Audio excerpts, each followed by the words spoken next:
Hey guys, how you doing? Hopefully you're doing okay. Going to give you a very thorough overview of the article here. Going to cover all of the key points. There's a link in the description. If you appreciate the coverage, please do like, comment, subscribe, share the video as you see fit. It is a very dark topic. This absolute scumbag that you see in front of you, this piece of shit, his name Yonetsy, Montreal Granado, 38 years of age, has handed himself in after going on a shooting rampage Thanksgiving Day in the evening. He barged into his ex-wife's home. She was celebrating Thanksgiving with family and friends. This scumbag went on a shooting spree, shot 4 people, reloaded his gun at least once. Police came 5 minutes later. They pronounced 2 victims dead at the scene. A further 2 have been taken to hospital. One is in a stable condition, the other in a critical condition. This happened close to Houston, the specific area Spring Branch, the specific road Baggett Lane. No motive. This guy barged into the house just as the family and the friends had finished eating their Thanksgiving dinner, having a nice meal, celebrating Thanksgiving as you guys in America do. This ex-husband, butthurt for one reason or another, barges in, shoots whomever he can, kills 2, a further 2 injured, 1 critically. He fled the scene.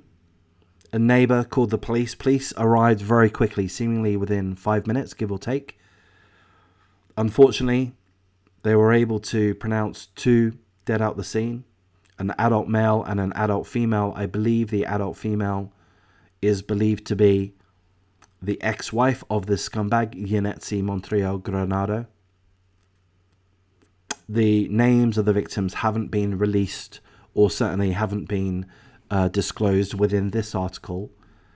A 15-year-old shooting victim is in stable condition. So there's a blessing. That's one thing we have to be thankful for. Yes, a 15-year-old is in stable condition. The surviving adult male is in critical condition. So we hope and pray that the surviving adult male does pull through. That's pretty much all we know at this point in time. This scumbag walked into the police station, handed himself in. He's facing multiple charges. It says 4 felonies. I presume that would be 2 murder charges, 2 attempted murder charges.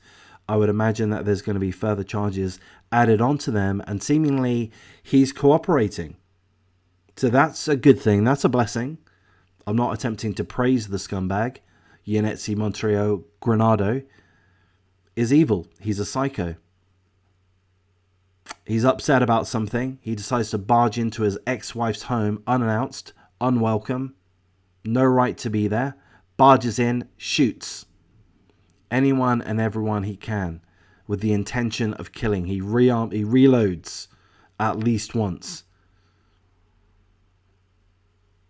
Kills 2 people, injures 2 others. It's a domestic related incident, but no specific motive is known. He's butthurt about this, that, or the other. Custody, the divorce settlement, whatever it happens to be. And instead of being able to process these things like a decent human, like an actual man or an actual adult, he bizarrely, twistedly, evilly decides to take the route of killing people because he's upset. What a fucking cunt. What a fucking piece of shit. Upset, so he goes around killing people. How pathetic. I'm glad he's handed himself in. I'm glad that he's in custody. There's no mention of a bond. Houston, do not give this scumbag a bond. You do not want this scumbag on the streets. He's handed himself in because he knows he's a danger to others. And he is. And he deserves whatever punishment is coming his way. Houston, Texas, do you have the death penalty? I think you would. Just give him that. Get it over and done with. See if you can fast track the process. If you don't, it has to be life in prison. He's taken 2 lives, injured 2 others, one of which may not pull through. We hope and pray that they do. One of the adult males is in critical condition. We hope and pray they pull through. We hope and pray for the recovery of the other injured party, which I believe is a 15-year-old. That's all the information that we have at this point in time. So I'm going to wrap things up. Of course, full condolences to all of the victims, all of the victims' families. It's terrible. It's terrible. So prayers all around. I'll mention this about the Second Amendment. Perhaps I shouldn't. I live in Australia. I grew up in England. I'm not knowledgeable about gun ownership. You know, the reality of living in a society, in a community where there are guns. That's nothing that I've ever faced. So my opinion's not really that important, I feel. However, for whatever it's worth, I am pro Second Amendment, primarily because in America you have way too many guns, you have way too many criminals, and if you have psychopaths like this, or gangbangers, or whomever else that do have access to guns, and some of them are crazy motherfucking guns, you know, some of them are modified illegally, they've got switches, they're semi-automatic, hugely powerful. These are big, scary guns. They didn't even have to be big. The small ones are scary. They can have extended mags in them, 30 bullets, 60 bullets, 100 bullets, that can fly out of the gun in a matter of seconds, can devastate dozens of people in a minute or two, cause so much havoc. And that's what you have in America. I do not envy you guys. The Second Amendment makes sense to me in that you've got to give your good citizens the opportunity to defend themselves. But, what about this situation here? The Second Amendment perhaps has allowed this guy to legally own a gun. I don't know that he did legally own the gun. Don't know anything about this guy. Yonetsy Montreal Granado. Maybe he's a known criminal. Maybe he's already a felony. Maybe he has no right to carry a gun. I don't know. But if we presume that he does have the right to carry a gun in Texas, Houston, what were the family able to do? I mean, what, are they supposed to carry their gun everywhere they are, even sitting at the dining table, to protect themselves just in case some psycho walks in? That's not realistic, is it?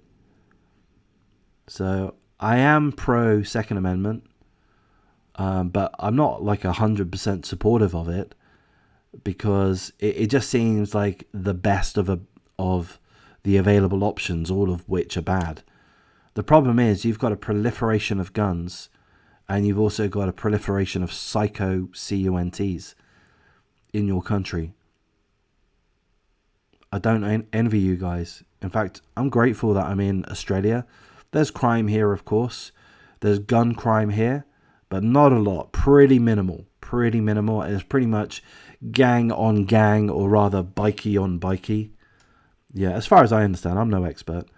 But there's not even a lot of stabbing going on around here. There is some. Don't get me wrong. There is some. But it not like there is in England.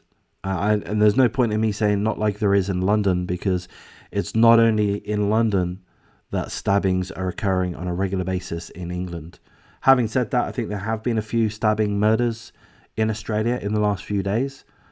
So it certainly does happen, but just not on the scale that it does elsewhere. Anyway, I've gone on too much of a ramble. Again, full condolences to the victims' families. I hope this scumbag, Yonetsy Montreal Granado, gets exactly what he deserves, the death penalty. I think that's available in Texas. Pretty sure it is. Lock it in. Kill this scumbag. Am I allowed to say that? Maybe I'm not. So let's retract that last statement. Subject this scumbag to the judicial system to its maximum extent. This guy has taken at least 2 lives. He deserves to have his taken. I'm going to wrap things up. Thanks.